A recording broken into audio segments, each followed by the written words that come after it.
E para tratar sobre espiritualidade, vocês precisam saber o que é espiritualidade. Então, a gente coloca ali no Google, né? O que é espiritualidade? Que é a propensão humana a buscar significado para a vida por meio de conceitos que transcendem o que é tangível, a procura de um sentido e conexão com algo maior do que si próprio.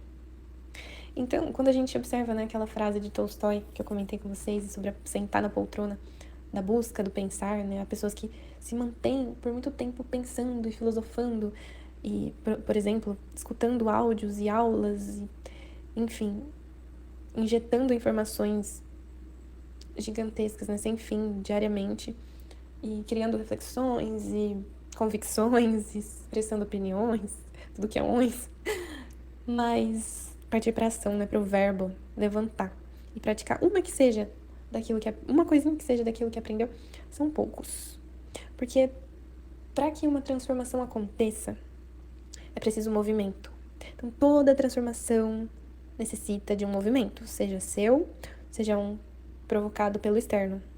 Existem duas energias famosas, que é a magnética e a eletrostática. Não sei se tem aqui peritos no assunto, não sou uma, mas a base, o conceito básico, eu consigo passar aqui para vocês para trazer esse pensamento. E o magnetismo, eu vou até relacionar aqui com a astrologia, o magnetismo a gente movimenta, a gente age para atrair. Então, aquele corpo que é magnético, ele tem ali uma força de atração. O corpo eletrostático, ele não age, são os externos que esbarram ali por algum motivo, que são atraídos, atraído é a palavra errada, que são, entre aspas, por um acaso, né? Depois eu posso fazer um áudio sobre o acaso. E vocês também, só para deixar claro aqui, você que escuta, pode mandar no grupo perguntas, né? E a gente transforma em áudios. Bom, e o eletrostático, ele independe do movimento interno, né? De força interna. E ambos geram modificações.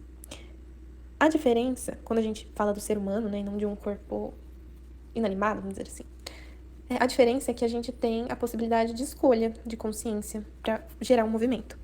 Quando não geramos um movimento, as coisas acontecem apesar de. Podemos ter a consciência mais elevada, não seria mais elevada sem o movimento, né? Mas super elevada, uma inteligência que é diferente de sabedoria, posso tratar também mais pra frente, aí vocês me falam sobre o interesse de vocês, mas pode ter a consciência mais elevada. Se a pessoa não gera um movimento, o que vem pra ela é o que aconteceu. É do eletrostático ali, por um acaso, entre aspas, aconteceu e esbarrou ali nela, é o que ela tem afinidade. Então, aqui, a espiritualidade, ela existe para que a gente haja depois de ter feito a nossa busca, né? Então, não adianta vivermos espiritualmente, né, de uma maneira espiritual, sem que haja movimento. Por quê? Porque aí é onde eu entro com vocês. Investir na espiritualidade é gerar esse movimento através do que foi encontrado, do que se está em busca. Às vezes a gente nem encontrou, a gente nem sabe como, com clareza. A gente sempre sabe como, mas com clareza, como fazer algo. Por exemplo, você sabe os benefícios da meditação, muito provavelmente, né? Muito dito por aí. Mas há pessoas que expressam que possuem muita dificuldade, né? Por conta da ansiedade, dos pensamentos, não sabem muito bem como proceder, tem pouca prática, enfim. Não sabem exatamente se o que estão fazendo é meditação, mas essas pessoas, elas sabem que precisam meditar para conseguir aquele benefício da meditação, que são muitos, né? Todo mundo deveria. Só que ela não tem clareza do como. E aí ela vai em busca. E aí ela vai nessa busca do como meditar e ela encontra uma orientação. Ela coloca em prática, mas ela não alcança o benefício com rapidez que ela queria. Ela não alcança a expectativa que ela queria. E ela parte para uma busca excessiva por outro como. Como meditar quando você é muito ansioso, ansiosa. Aí vai lá, alcança alguma orientação. Pratica por um tempo, não obtém o resultado que esperava e aí vai em busca de outro. Então, assim, esse movimento excessivo sem uma constância não é inteligente para a evolução. E quando que a gente pode saber, né, que eu tô insistindo em algo que não tá funcionando? Quando realmente a gente tiver praticado aquela ação e os resultados não forem, com constância, né, praticado aquela ação com constância e os resultados com o tempo alastrando, né, depois de um bom tempo, um período, né, dos hábitos de 21 dias, um mês, colocaria 3 meses até, um bom período pra gente constatar o resultado de alguma ação nossa, tanto no crescimento de músculos, quanto no desenvolvimento de um hábito. Quando essa pessoa coloca em prática essa coisa que ela buscou e encontrou, sem, apesar da dor, apesar da dificuldade, apesar do cansaço. Então, o divisor de águas das pessoas que se transformam, de que alcançam sucesso, e não sucesso, quando eu digo sucesso e realização, não necessariamente aquele estereótipo de sucesso, né? Cada um tem o seu próprio sucesso e a sua própria realização. Uma realização de alguém pode ser ter liberdade para sair no meio do dia, encontrar com o filho, né? A realização de alguém pode ser ter uma segurança, enfim, de uma casa, enfim. Para cada pessoa, a realização é ajudar muitos animais, enfim, é relativo. Mas para que o divisor de águas de pessoas que alcançam realização, sucesso e grandes feitos, grandes mudanças e desenvolvimento pessoal, são aquelas que colocaram um movimento constante. Veja, quando a gente olha no mar, as rochas, né, todas com formatos diferenciados e até desenhos bonitos feitos pela água, por tanta constância naquele atrito, foi moldado uma rocha, claro, centenas de milhares de anos. Inclusive, moro numa cidade que tem um parque acho que as rochas são do período neolítico, se eu não me engano, incrivelmente antigas. Posso até colocar aqui algumas fotos para vocês, se vocês se interessarem. Que são sedimentos de rios que enchiam e abaixavam, enchiam e abaixavam, enchiam e abaixavam. E aquilo foi sedimentando, criando uma rocha muito bonita. Chama-se Parque do Varvito, pesquisem na internet. Enfim, isso é o resultado, gerou uma transformação. A transformação ela pode vir através de uma motivação interna, que é o do corpo magnético, ou de uma inércia em que as coisas vão acontecendo apesar de e vão te transformando sem que você direcione, sem que você tenha o norte da sua vida. A espiritualidade, ela faz com que a gente busque respostas para a realidade material em que a lógica...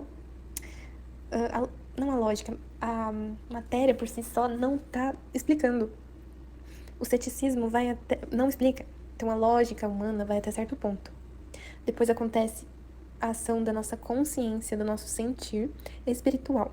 Para desenvolver isso, a gente precisa agir, a gente precisa decidir. E por que desenvolver? Voltando na investida da espiritualidade. Para que a gente possa viver nessa terra com mais e alcance maior felicidade, menor sofrimento. Nossas vontades e desejos aconteçam. Só que as vontades e desejos egoístas e que possam eventualmente provocar apenas o nosso prazer, né? Que não sejam nobres, vontades e desejos que não são nobres, ou seja, somente nós vamos nos deleitar daquilo que desejamos que aconteça, não está alinhado com o que a gente vai passar aqui. Então, se você busca espiritualidade eu quero espiritualidade porque eu quero desbloquear qualquer mácula que esteja impedindo que eu ganhe muito dinheiro e seja milionária. Não tem problema esse desejo por dinheiro. No entanto, é necessário identificar a raiz desse desejo. Se ela é nobre, se ela é puramente egoísta. Então, há pessoas que gostariam de ter dinheiro apenas para usufruir individualmente, ou dos seus, ou daquelas pessoas que para ela tem algum valor, sem beneficiar, sem ser útil à humanidade. Entende? Do fundo do coração.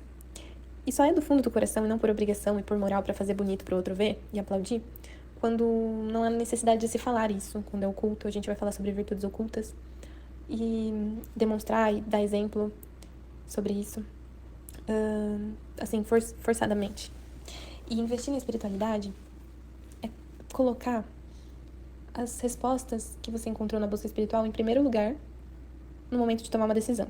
Então, por exemplo, você é uma pessoa casada, vamos supor, você é uma pessoa casada, isso aconteceu com uma aluna. Há uns 2 anos atrás ela conversou, né, com a gente, e ela era uma pessoa casada, e ela se colocava, né, como uma pessoa perdidamente apaixonada por outro alguém. E ela dizia que a pessoa com a qual ela estava casada não era uma pessoa boa, que maltratava, que até teve chances de... Teve vezes que parecia, né, que ia agredir ela fisicamente, apesar de já agredir moralmente.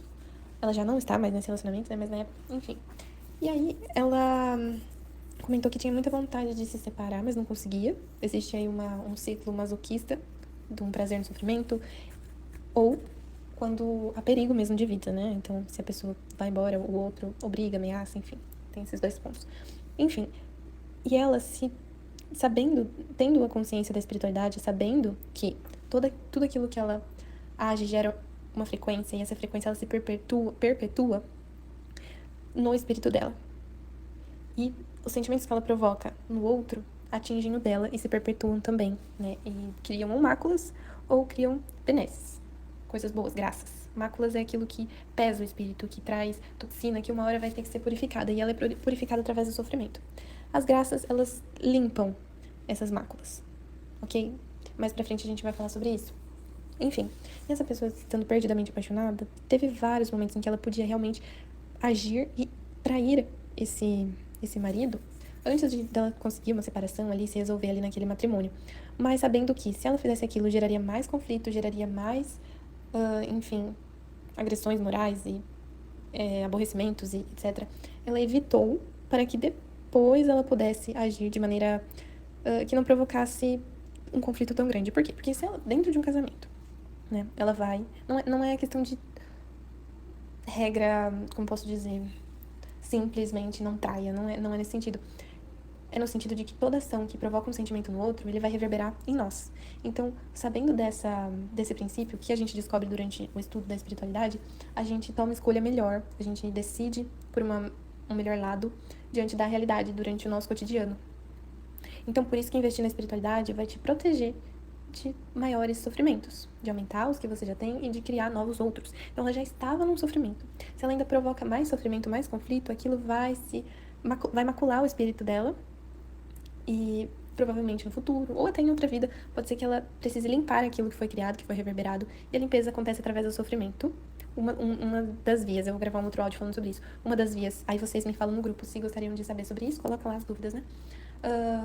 Há duas formas de limpeza do nosso espírito por conta das máculas das ações de baixa vibração que a gente pratica. A primeira, que é automática, que tem a ver com essa ideia do eletrostático, né? A gente gera uma ação e fica ali inerte. O que acontece pra gente automaticamente é o sofrimento, como forma de limpeza. O budismo traz muito isso, né? Aceita o sofrimento. O catolicismo também, mas não tem esse lado da purificação de mácula de espírito, né? Que vem da parte da espiritualidade oriental, que é o que a gente tem mais foco aqui. Mas tem esse lado do aceita o sofrimento, né? Aceita, passa por ele. E por muito tempo foi útil. No entanto, há uma outra via, que é na prática de virtudes. E a gente também vai falar aqui muito nesses 10 dias. E a prática de virtudes também limpa. Mas, e limpando, você vai criando espaço para que a vida aconteça de uma maneira mais limpa também. E limpa é dando espaço para que a pureza da alma apareça. Então, imagina, a sua alma tá aqui, brilhante, reluzente, e aí você vai praticando ações que geram conflitos, esses conflitos, os sentimentos que as pessoas vão sentindo, mágoa, raiva, enfim, ressentimento, até você mesmo, você sentindo raiva, você sentindo ressentimento, não tem como controlar assim, tá? Mas tô dando um exemplo. Aquilo vai gerando máculas, impurezas, e pesando e cobrindo, como se criassem nuvens em volta da sua alma, e vai pesando, vai descendo você de nível espiritual por conta desse peso das máculas. E aí toda a sua realidade, ela vai ser reflexo do nível em que você se encontra. Então imagina um prédio, você tem sua alma pura, tá lá no topo, perto do divino. E aí você vai praticando atitudes e sentindo sentimentos baixos de vibração, vai criando nuvem, mácula, toxina no corpo também, que pesa. E vai. Quando você já tá descendo, já tá ali na metade do prédio, a sua realidade, ela se apresenta de acordo com daquele nível espiritual, de uma maneira mediana, então com um pouco de sofrimento, um pouco de felicidade. Agora, se desce muito, vai totalmente pro sofrimento.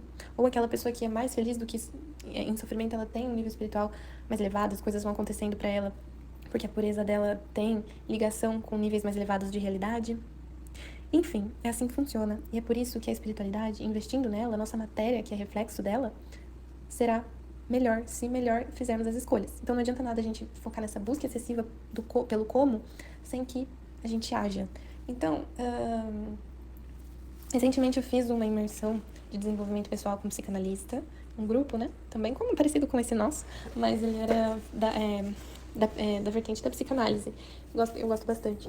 E ele passava diversas tarefas e muita gente se confundia também por ser muita coisa. Muita informação, muita tarefa. E ele disse, olha, tá com dificuldade? Pega uma coisa e faz isso todo dia, com constância. Então, por exemplo, a gente estava trabalhando a postura. Eu vou até falar com vocês aqui, também comenta se vocês têm interesse. Tava falando sobre a postura, que libera hormônios e tudo mais. E a má postura libera cortisol, que vai deixando mais estressado, mais deprimido, enfim. Melhorando a postura. O andar, a forma de andar, a forma de falar também, enfim. E aí, a gente tá sempre no automático. Imagina, 25 anos vivendo de uma maneira, andando de uma maneira, falando de uma maneira. Fica automático, é difícil reverter tudo isso. E o mesmo pra vocês. Imagina, se você não medita todos os dias, dificilmente nas 15 primeiras tentativas vai ser de acordo com a expectativa que você tem na mente. Então, não tenha grandes expectativas, mas faça o que tem que ser feito. Você sabe o que tem que ser feito. No fundo, quando você se pergunta o que eu preciso fazer, você sabe. Pode ser que a clareza não seja grande, por isso você tá aqui, porque busca clareza, um guia, uma forma melhor de fazer. Mas no fundo, você tá aqui porque sabe o que tem que ser feito. Então faça. A decisão de fazer é sua. Não adianta eu falar aqui, falar. O mundo, ele não muda apenas com pensadores, ele muda através dos fazedores, de quem faz. Então, quem reflete muito e não faz, não muda.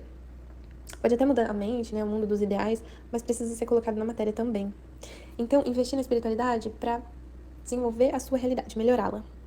A espiritualidade, e sendo a espiritualidade uma forma ali, uma forma de procura de um sentido de conexão com algo maior do que si próprio, é também entrar em contato com a sua origem, a sua natureza real, com a sua essência, sem as nuvens espirituais, sem as máculas, sem as ações, conflitos, pensamentos ruins que existe aí dentro de você.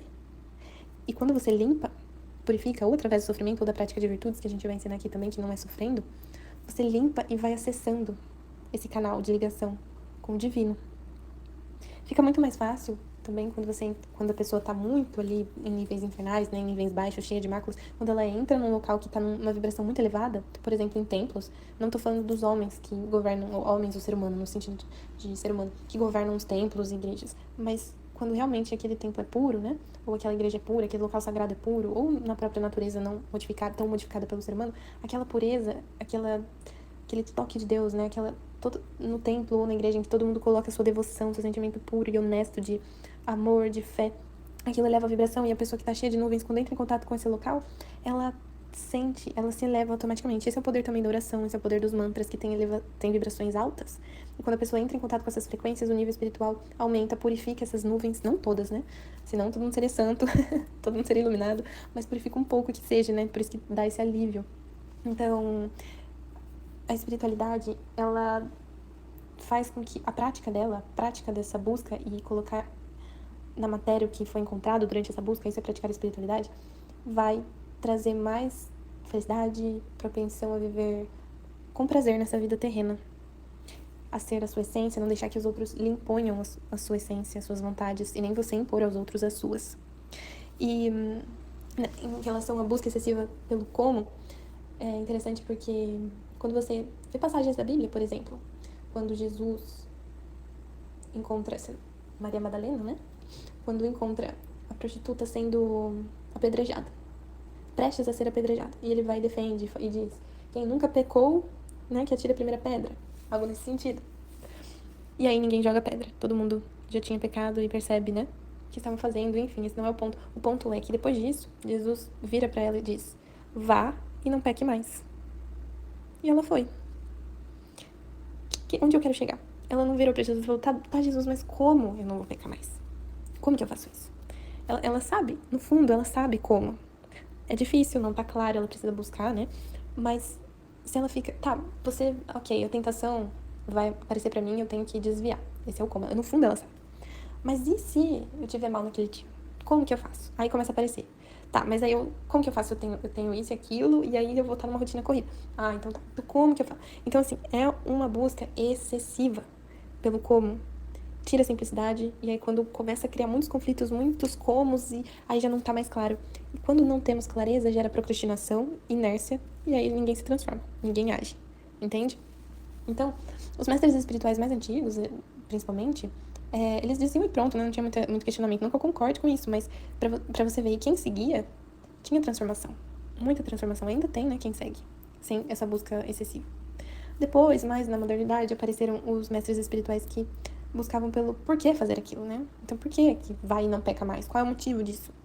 Isso é interessante para reflexão, para dar um sentido, para fortalecer a motivação nessa prática para sustentar nossas questões e transcender, né? Trazer para consciência e não meramente ficar passivo ali, aceitando o que o outro diz, para exercitar nosso discernimento, enfim, é muito proveitoso. Mas só ficar nesse proveito sem ação não gera transformação, é isso que eu queria dizer para vocês. E aí, eu coloquei aqui também sobre as eras da humanidade, dizendo que, né, como eu disse, os mestres espirituais mais antigos, eles diziam, e pronto, mas é o seguinte, cada época da humanidade, aqui a gente adota a vertente universalista, que é o seguinte, em cada era da humanidade foi necessário um mestre espiritual, para que resgatasse a espiritualidade daquele momento da humanidade, do que foi necessário naquele momento. Então, em determinado momento, em determinada situação, a humanidade precisava de Buda. Em determinado momento, a humanidade precisava de Jesus, Confúcio, precisava de Maomé, né? Então, assim, os mestres espirituais atualmente, Meixo Sama, por exemplo. Então, cada era da humanidade, de acordo com os conflitos dessa era, um mestre espiritual desceu para trazer as palavras divinas, para trazer orientação divina que está inerte a tudo dentro, mas as pessoas se esquecem, ficam tão anuviadas na alma que não enxergam mais. E aí acontece o que? Sofrimento. Quanto mais nuvens, mais toxinas, mais sofrimento. Então, é isto. Até o próximo áudio. Gratidão. Espero que tenham compreendido. Namastê. Acrescentando aqui, acredito que não ficou claro, que quando a gente pratica algo durante um bom tempo, considerável, como disse no áudio, e não obtém os resultados esperados, depois desse tempo considerável e a prática feita com constância, aí sim você busca mais informações para que eventualmente você possa fazer aquilo de uma melhor maneira. Se você chegou até aqui, comenta aqui embaixo Namastê, curte e se inscreve no canal.